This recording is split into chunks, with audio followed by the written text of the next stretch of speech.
విజయవాడ వరద ప్రభావిత ప్రాంతాల్లో మంత్రి నారాయణ మరోసారి పర్యటించారు. స్వయంగా ఇళ్లలోకి వెళ్లి బాధితులను పరామర్శించారు. కండ్రిక, బోస్ నగర్, జర్నలిస్టు కాలనీలో జరుగుతున్న పారిశుద్ధ్య పనులను పరిశీలించారు. విజయవాడలో పరిస్థితి మెరుగుపడిందన్నారు. ఫైర్ ఇంజిన్లతో ఇళ్లను శుభ్రం చేయిస్తున్నట్లుగా తెలిపారు. ఆ విధంగా అధికారులు చేశారు. వాళ్ళందరూ నేను అప్రిషియేట్ చేస్తున్నా. అయితే జర్నలిస్ట్ కాలనీలో కూడా నీళ్లు తీసేయాలని నిర్ణయించుకున్నాం. అయితే తీయాలంటే పైనుంచి ఫ్లో అవుతుంది. ఆ ఫ్లో పోయేతడికి ఒక కట్టేసి ఇంకొక కెనాల్ డ్రైన్లోకి తవ్వేతడిగా చేయమని ఇప్పుడే ఆదేశించారు. అది కానీ సక్సెస్ అయితే ఇవాళ నైట్కి జర్నలిస్ట్ కాలనీ కూడా పూర్తిగా నిండిపోతాయి.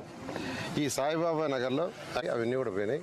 అయితే ఇక్కడంతా బుడద ఇళ్లలో ఇప్పుడే చూసాను నేను. ఒక్కొక్క ఇంట్లో 4 ఇంచులు, 3 ఇంచులు, 2 ఇంచులు పడుతుంది. రోడ్లలో ఉంది. ఇప్పుడే కమిషనర్ గారికి చెప్పా, ఫైర్ వాళ్ళతో మాట్లాడాను. ఫైర్ ఇంజిన్లు ఉన్నాయి, అన్నీ మొత్తం ఇక్కడ పంపించుకున్నా. ఎన్ని ఉంటే పంపించి ఒక్కొక్క వీధిలో ఒక్కొక్క ఫైర్ ఇంజిన్ పంపించి వాళ్ళ సాయంకాలం కల్లా బుడద 100% తీసేసేటట్టుగా ఇళ్లలో కానీ రోడ్లలో కానీ.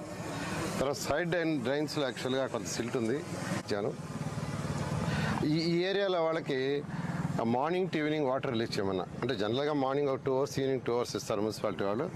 అలా కాకుండా ఈ ఏరియాలో వాడే వరకు 2-3 రోజులు మార్నింగ్ నుంచి ఈవినింగ్ దాకా కంటిన్యూస్ వాటర్ ఉండేటట్టుగా చేయమని ఆదేశించాను.